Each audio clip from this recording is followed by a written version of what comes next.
There's a moment coming. Scientists know exactly when. They've calculated it down to the year, maybe the month. The moment Voyager 1, the most distant human-made object in existence, goes permanently silent, forever. But before that happens, before it crosses into a darkness we can never reach back from, it will record something.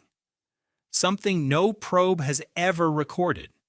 And the people who built it will never send another signal to find out if it worked. September 5th, 1977. A rocket tears through the Florida sky carrying a machine that weighs less than a car.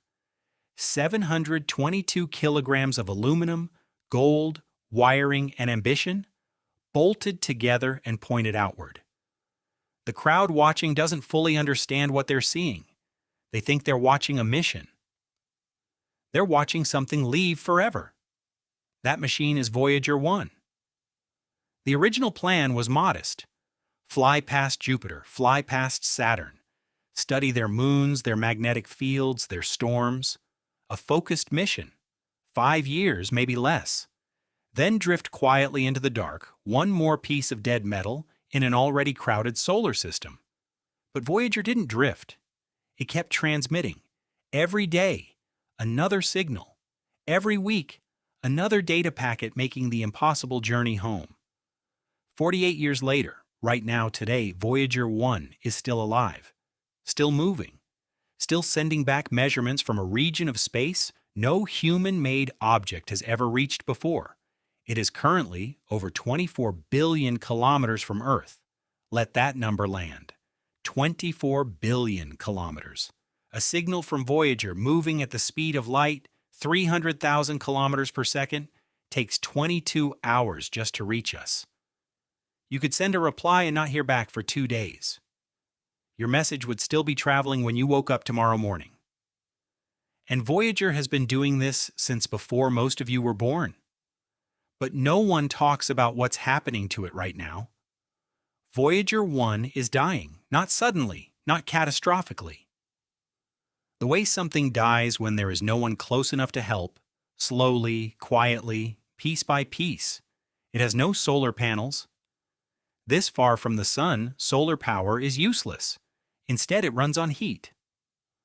On the radioactive decay of plutonium-238, locked inside 3 small generators attached to its frame. Those generators lose roughly 4 watts of power every year. 4 watts.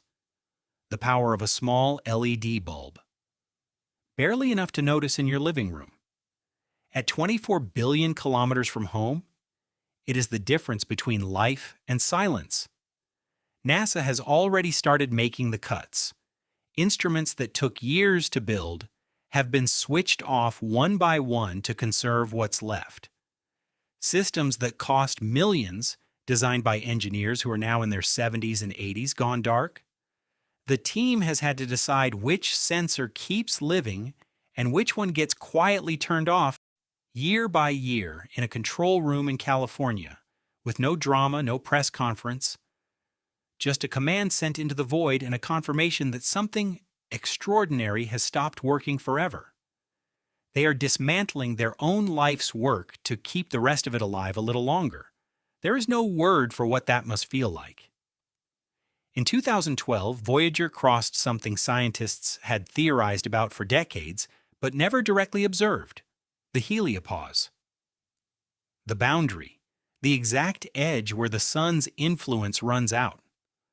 Where the solar wind, that constant stream of charged particles that wraps our solar system in a protective magnetic bubble, simply stops. And on the other side sits something we had no instruments to measure, until Voyager crossed it: interstellar space. What it found there wasn't silence. It wasn't emptiness.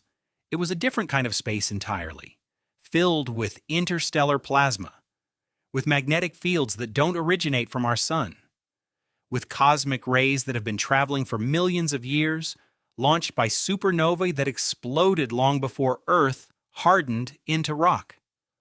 Our solar system, from that side of the boundary, is a small, warm anomaly in an otherwise cold and ancient darkness.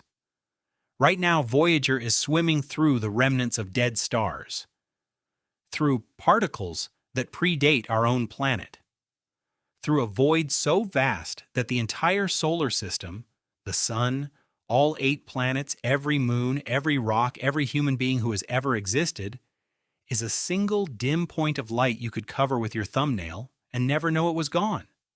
That is where it is, alone, still listening. And what it hears matters.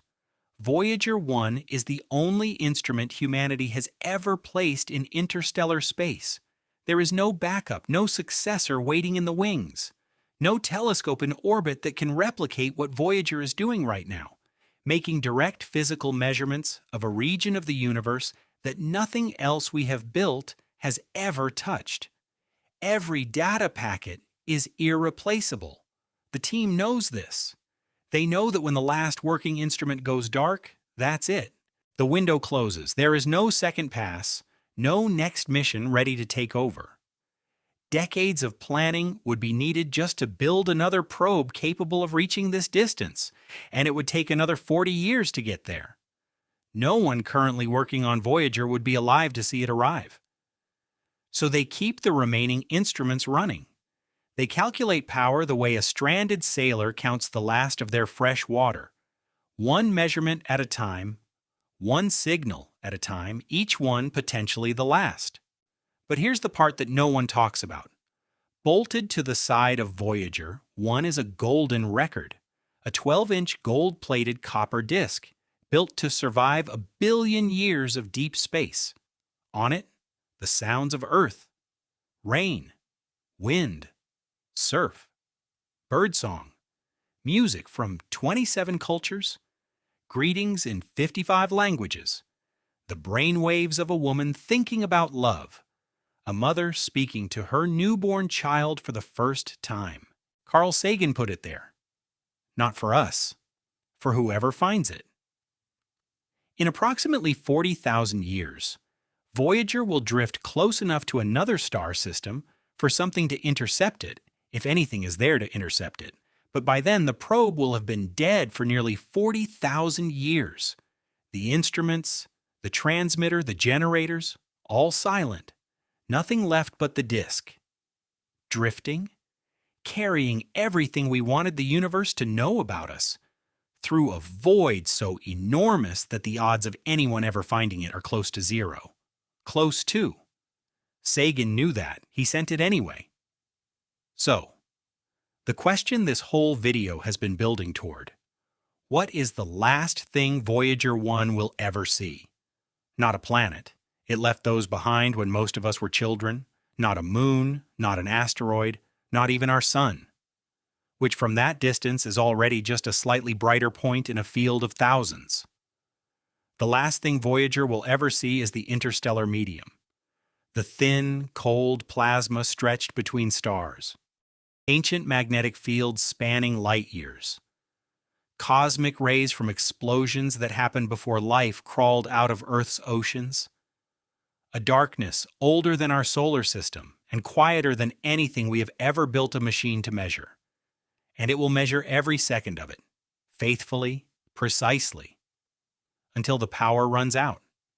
Then, no countdown, no ceremony, no final image transmitted home, just a last data packet, probably a magnetic field reading, possibly a cosmic ray count, sent at the speed of light toward a pale blue dot it can no longer distinguish from the stars around it. Arriving on Earth 22 hours later, where an engineer will note it, log it, and wait, and the next signal will never come. The most distant object humanity has ever placed in the universe will simply become part of it. Drifting through the medium it spent its final years measuring, carrying a golden record no living thing will ever read. Moving toward a star it will never reach, in a straight line through the dark forever. We sent a machine into the void to prove we could reach it. We never stopped to ask what reaching it would cost us to watch. If you enjoyed this journey, subscribe to Void Signal. More mysteries of space are waiting to be uncovered. Until next time, keep looking beyond.